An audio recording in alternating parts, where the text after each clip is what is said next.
निरंजन अलख निरंजन हो अलख निरंजन। माझ्या गुरूंची भेट होणार म्हणून सगळा शीण निघून गेला आहे। उलट उत्साह वाटतो आहे।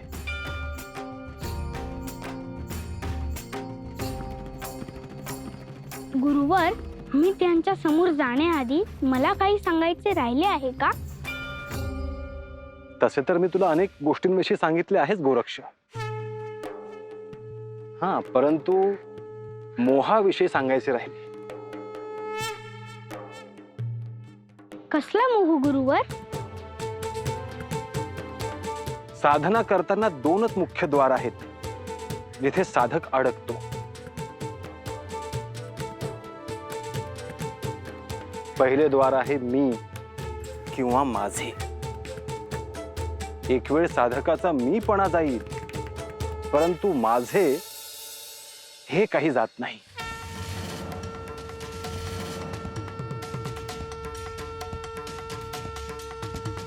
आणि दुसरे द्वार कोणते गुरुवर?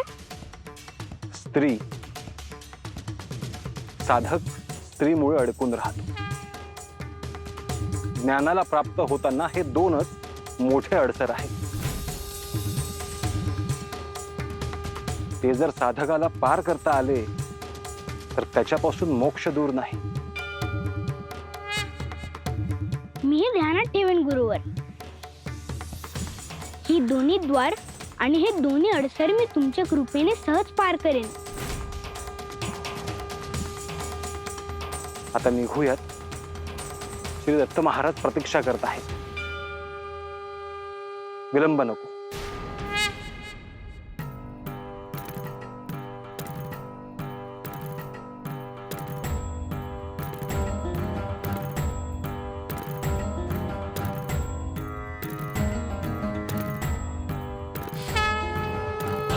ही नाथ परंपरेची सुरुवात आहे। मच्छिंद्र आणि गोरक्ष तुमच्या समोर आहेत आणि गहिनी प्रकट झालेले आहेत। या नाथ संप्रदायाचा वटवृक्ष होईल तेव्हा तुमचे स्थान सगळ्यात वरचे असेल।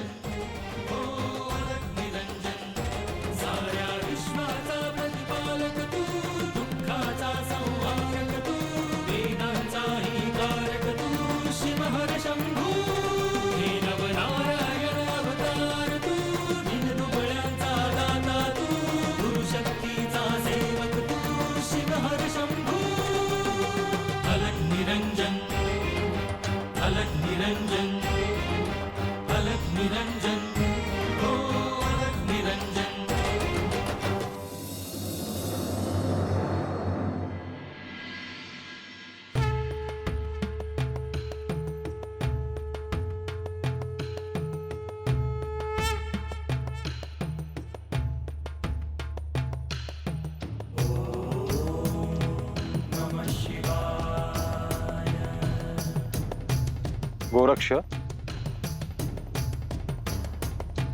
श्री दत्तगुरूंची तुझी पहिली भेट आहे। तेव्हा ते जे काही सांगतील ते ध्यानपूर्वक ऐकशील आणि जेव्हा योग्य वेळ दिसेल तेव्हाच तुला जे काही विचारायचे असेल ते विचारशील। होय गुरुवर। आपले प्रश्न आणि शंका सुद्धा खऱ्या असल्या पाहिजे। त्यामुळे जर तुला काही विचारायचं असेल तर ते अत्यंत खरं असलं पाहिजे। होय गुरुवर, मी माझी मर्यादा कधीच ओलांडणार नाही आणि सद्गुरूंचा मान राहील असेच मी वागेन। तुझ्या हातून काही चूक घडणार नाही याची मला खात्री आहे गोरक्ष। परंतु मला सांगणे भाग आहे, कारण की ते माझे गुरु आहेत। गुरुवर, माझी त्यांच्या सोबत भेट झाल्यानंतर माझ्याकडून कोणताही प्रमाद घडणार नाही, कसलीही चूक होणार नाही। तुझ्याकडून मला ह्याच उत्तराची अपेक्षा होती। निरंजन अलख निरंजन अलख निरंजन हो अलख निरंजन अलख निरंजन अलख निरंजन हो अलख निरंजन।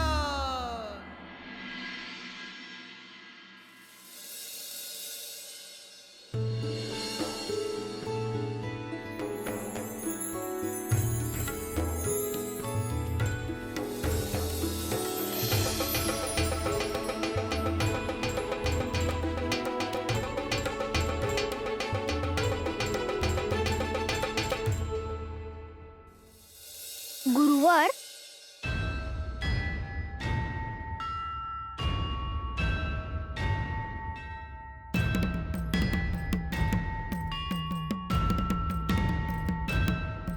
आपण श्री सद्गुरू दत्त महाराजांकडे जात आहोत.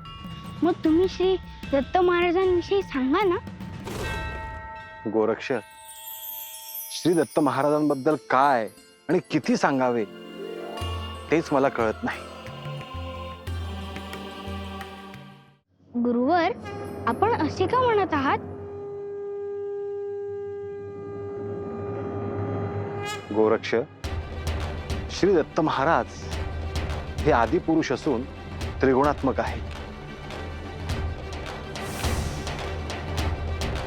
श्री ब्रह्मा, श्री विष्णू आणि श्री महादेव अशी तीनही तत्व त्यांच्या ठायी आहेत.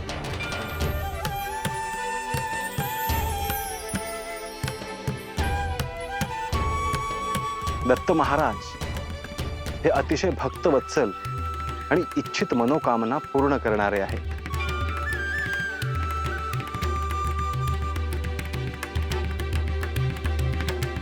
दत्त महाराज हे साक्षात जगद्गुरु असून ते कालातीत आहे.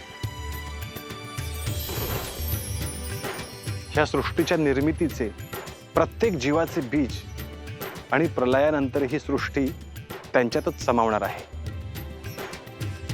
भूत, वर्तमान आणि भविष्य ह्या घटनांचे ते जनक आहेत.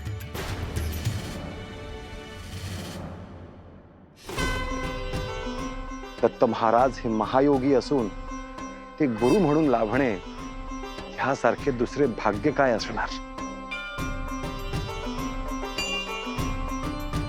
गुरुवर, तुम्ही श्री दत्त महाराजांचे जे वर्णन करत आहात त्यामुळे मला त्यांना भेटण्याची उत्सुकता आणखीनच वाढली आहे. निश्चितच गोरक्ष, दत्त महाराजांचे वर्णन करणे तर चारही वेदांना देखील शक्य झाले नाही. असे ते अचिंत्य आहेत. गुरुवर, आपण श्री सद्गुरू दत्त महाराजांपासून किती दूर आहोत? गोरक्ष, तुझी दत्त महाराजांना भेटण्याची उत्सुकता मला दिसते आहे. परंतु आता आपल्यात आणि त्यांच्यात फार कमी अंतर उरले आहे.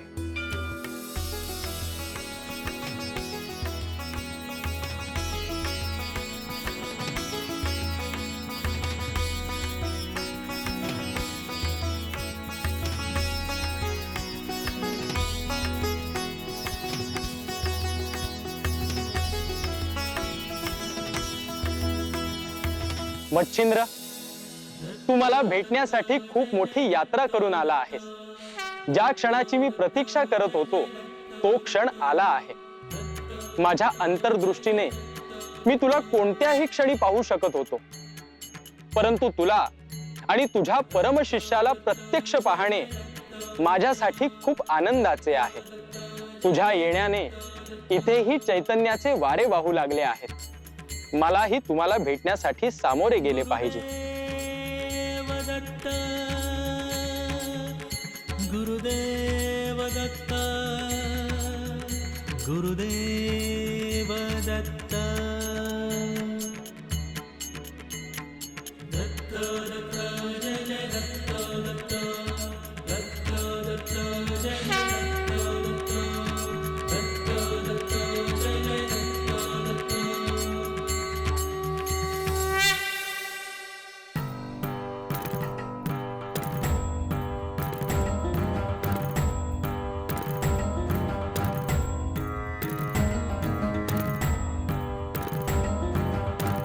निरंजन अलग निरंजन अलग निरंजन हो अलग निरंजन अलग निरंजन अलग निरंजन अलग निरंजन हो अलग निरंजन.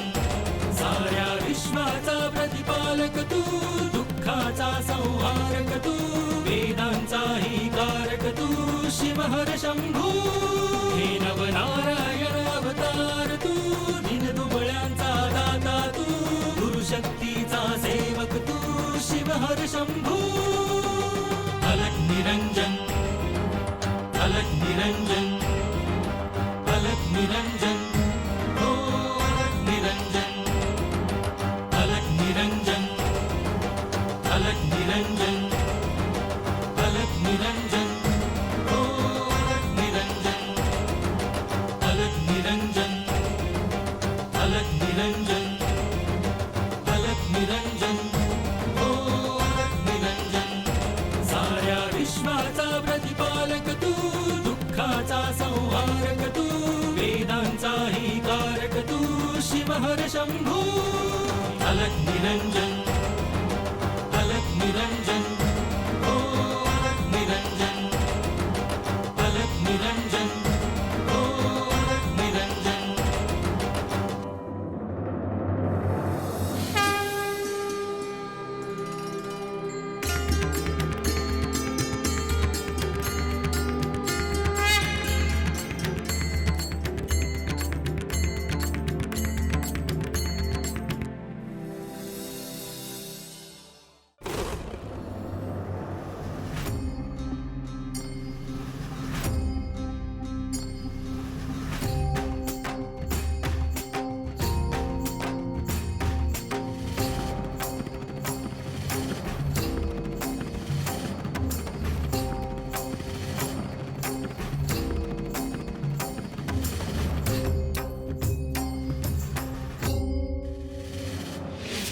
अलख निरंजन अलख निरंजन अलख निरंजन हो अलख निरंजन अलख निरंजन अलख निरंजन हो अलख निरंजन अलख निरंजन अलख निरंजन हो अलख निरंजन अलख निरंजन अलख निरंजन हो अलख निरंजन अलख निरंजन अलख निरंजन हो अलख निरंजन अलख निरंजन अलख निरंजन हो अलख निरंजन अलख निरंजन अलख निरंजन हो अलख निरंजन अलख निरंजन अलख निरंजन हो अलख निरंजन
तुझ्या हातून जगाचा उद्धार होऊ.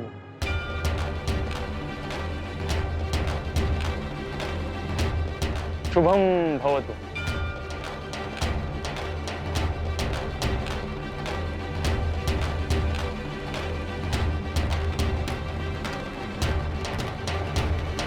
गोरक्ष,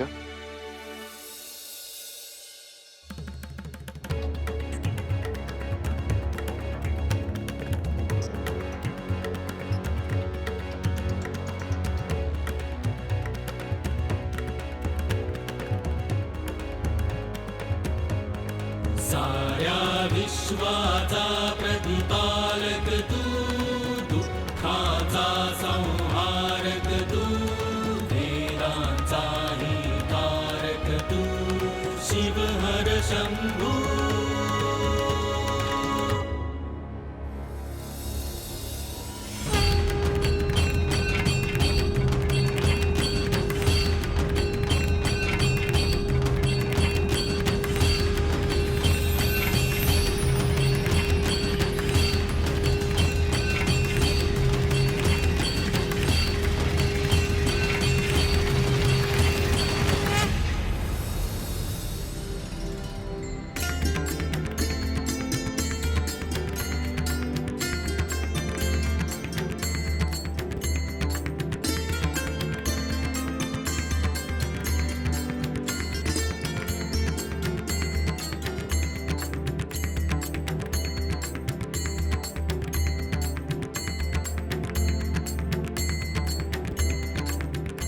तुझी कीर्ती दिगंत राहो, तुझ्या हातून जगाचे कल्याण हो.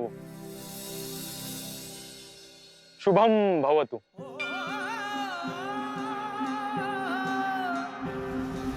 भस्मांकित शिव स्वरूप, ललाटी शोभत त्रिपुंड, सिद्ध योगी वितरागी, धग धगते तेज कुंड.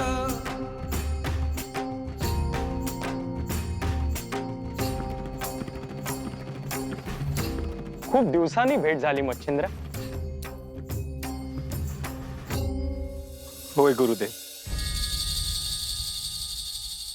काळ कसा निघून गेला जाणवले सुद्धा नाही.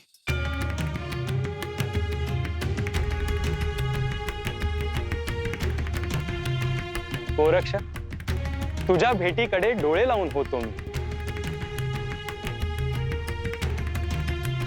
तुला पाहिले खूप प्रसन्न वाटले.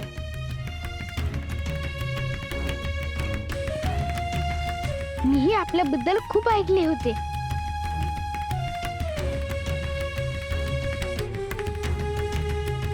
कनकगिरी ग्रामातून सुरू झालेला प्रवास इथे येऊन थांबला. खरं आहे गुरुदेव. गौरक्षेतून गोरक्ष प्रकट झाला तेव्हापासून आम्ही यात्राच करत आहोत. आज यात्रा सफल झाली.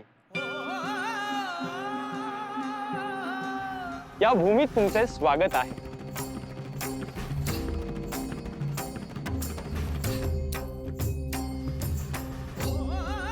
गुरुदेव, आता आपल्याच सानिध्यात राहायचे आहे.